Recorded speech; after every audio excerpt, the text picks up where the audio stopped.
بسم اللہ الرحمن الرحیم۔ ایک بار حضرت صلی اللہ علیہ وسلم لوگوں میں بیٹھے ہوئے ان سے باتیں کر رہے تھے۔ اتنے میں ایک دیہاتی آپ صلی اللہ علیہ وسلم کے پاس آیا اور پوچھنے لگا کہ قیامت کب آئے گی۔ آپ صلی اللہ علیہ وسلم اپنی گفتگو میں مصروف رہے۔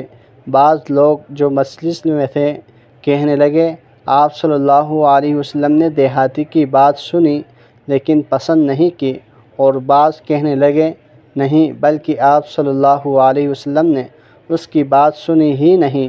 جب آپ صلی اللہ علیہ وسلم اپنی باتیں پوری کر چکے تو میں سمجھتا ہوں کہ آپ صلی اللہ علیہ وسلم نے یوں فرمایا، وہ قیامت کے بارے میں پوچھنے والا کہاں گیا؟ اس دیہاتی نے کہا، حضور میں موجود ہوں۔ آپ صلی اللہ علیہ وسلم نے فرمایا، جب امانت یعنی ایمانت داری دنیا سے اٹھ جائے تو قیامت قائم ہونے کا انتظار کر۔ اس نے کہا، ایمانداری اٹھنے کا کیا مطلب ہے؟ آپ صلی اللہ علیہ وسلم نے فرمایا، جب حکومت کے کاروبار نالائق لوگوں کو سونپ دیے جائیں تو قیامت کا انتظار کر۔ صحابی رسول فرماتے ہیں کہ ایک سفر میں جو ہم نے کیا تھا کہ حضرت صلی اللہ علیہ وسلم ہم سے پیچھے رہ گئے اور آپ صلی اللہ علیہ وسلم ہم سے اس وقت ملے جب عصر کی نماز کا وقت پہنچا تھا۔ ہم جلدی جلدی وضو کر رہے تھے، بس پاؤں کو خوب دھونے کے بدل ہم یوں ہی ساتھ دھو رہے تھے۔ یہ حال دیکھ کر آپ صلی اللہ علیہ وسلم نے بلند آواز سے پکارا، دیکھو ایڑیوں کی خرابی دوزخ سے ہونے والی۔ 2 یا 3 بار آپ صلی اللہ علیہ وسلم نے یوں ہی بلند آواز سے فرمایا۔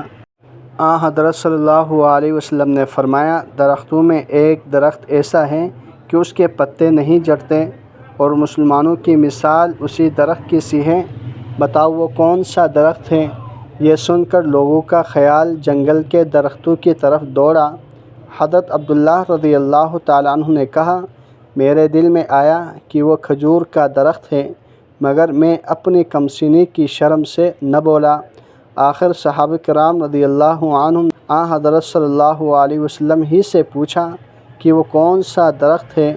آپ صلی اللہ علیہ وسلم نے فرمایا، وہ کھجور کا درخت ہے۔